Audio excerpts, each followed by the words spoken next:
Hello, internet family. You can forget that. You can forget all this as well. Behind bars. Right, YouTube addicts. Back to the GS. Over Christmas did a video on the Enduro wheel and did a previous video on how to take this panel off. But I feel it's probably better if I amalgamate the two videos, showing you how to take this panel off, front beak, and then I'll take the front head off here. The reason you want to take that off is to change the navigation system, which a lot of you might want to do.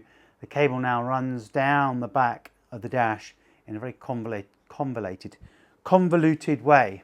So it's going to have to go. This is not fit for purpose. It's gone back. Full refund. Thanks, Barnstormer. Putting your hands up and going, yep, it doesn't work. I'm sure it will work one day, but not right now. So we're going to stick to our Thork racing system, which we use, and that's going to go back on there. So today I'm going to remove this panel and the beak and see how we get on. Thanks for watching. So, quick video, bike addicts, YouTube addicts, whatever you want to call yourself.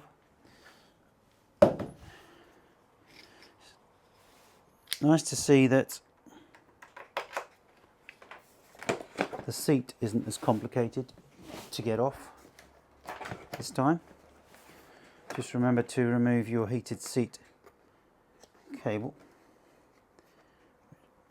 Otherwise, cool, that's stiff. There we go. So that's pretty easy. So this is actually very easy.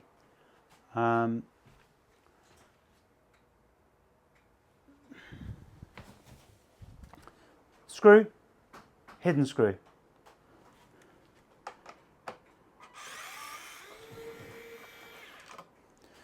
Oh, stick your screws somewhere. Now this panel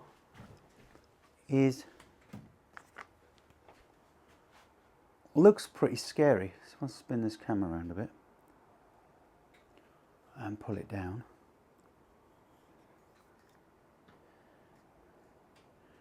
Right. One hand, fingers behind it, thumb on there, pull. I'll show you again. Fingers on there, you've already taken the ears off. Fingers on there, thumb there, push with your thumb. There's the screw.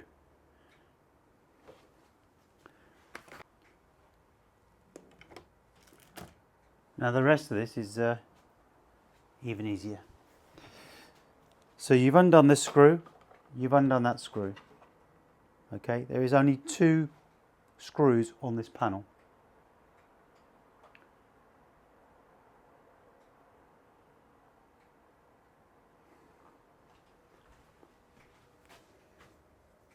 Just wanted to check my camera's still recording. So again, a bit brave, but fingers behind there, fingers under here, pop. Okay, that's it. Run your fingers along and it comes off. Bit of Velcro and a few poppers and some stoppers. They just sit in various places, stopping it from rattling. That is that panel off. That's the one that's already been polished. And I rode out with that the other day. And I'm pleased to say, after ceramic coating that corner, I was standing up a lot because I was doing some videoing. There is not a mark on it. Pleased about that. Right, just under the beak here are some little plastic clips. Now they look like T28 or T20, but they're not. They are plastic clips that just pull out. You've got to get a trim removal tool underneath them, but they're very stealthy. They look like you can get a screwdriver on them, but you can't. Not quite sure what the whole idea was there, but I'll show you how to get them out now. Personally, I'd want to pull that first.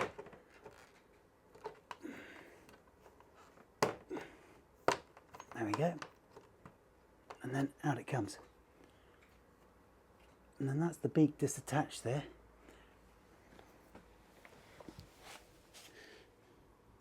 So yeah, I was pulling from underneath first, and that's absolutely totally incorrect. You've got to pull the top clip out and the rest will come. There's another one on the other side. Let's just see. Going to try something different now because I don't think that instruction worked. I think really a pair of grips. Give that a wiggle.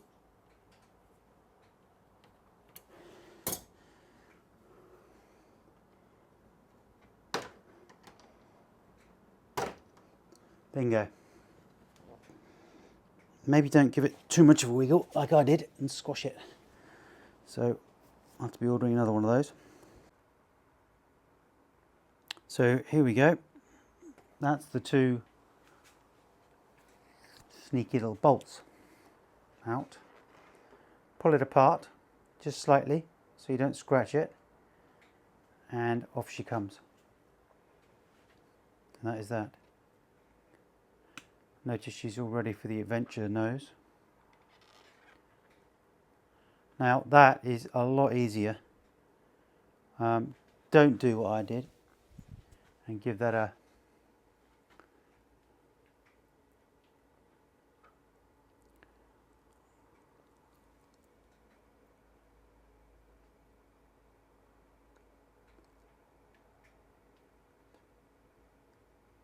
squash. But anyway, she's off, which is easy, easy peasy. So that's that. Nose is off. Now, what do you do now? Well, you've done it. You don't need to do any more. So the purpose of taking the nose off is, and the side panels, which in my mind, that really is the only thing you need to take off if you want to run easy can, run some new fogs, because let's face it, these are about 7 years old. And all the wires can be run along here, straight through, down the back and under this panel here. Now, I've done that before, I've run them under that panel. And you're then straight across,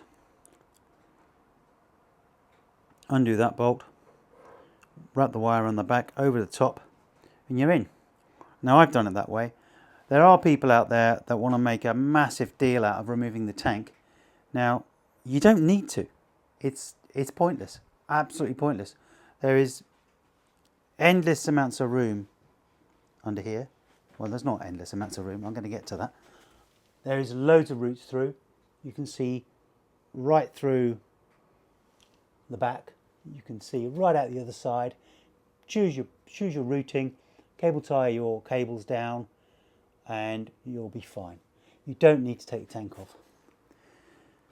Absolutely pointless. If you take the tank off, you're just asking for trouble. So in my mind, that's just being overcomplicated for a reason. So you pop into the local guy who's selling the easy can and get him to do it for you. You can do this yourself. So seat off, clip clip, two screws, clip clip, two T25s, it's off, done, nose is off. Next video I'm going to show you how to take off this area here behind here. So the new navigation cable very cleverly runs down behind the dash. I've got a manual on how to get that out, how to get to it, where it plugs in. I want to fit our old system back on that we relied on last year, Thork Racing. Click on the link at the bottom of the website, you can take a look. It works, unlike Nav 1, Nav 2, Nav 3, Nav 4, Nav 6 and this communication rubbish which doesn't work yet. It will work, I hope. Now Garmin are out of the picture.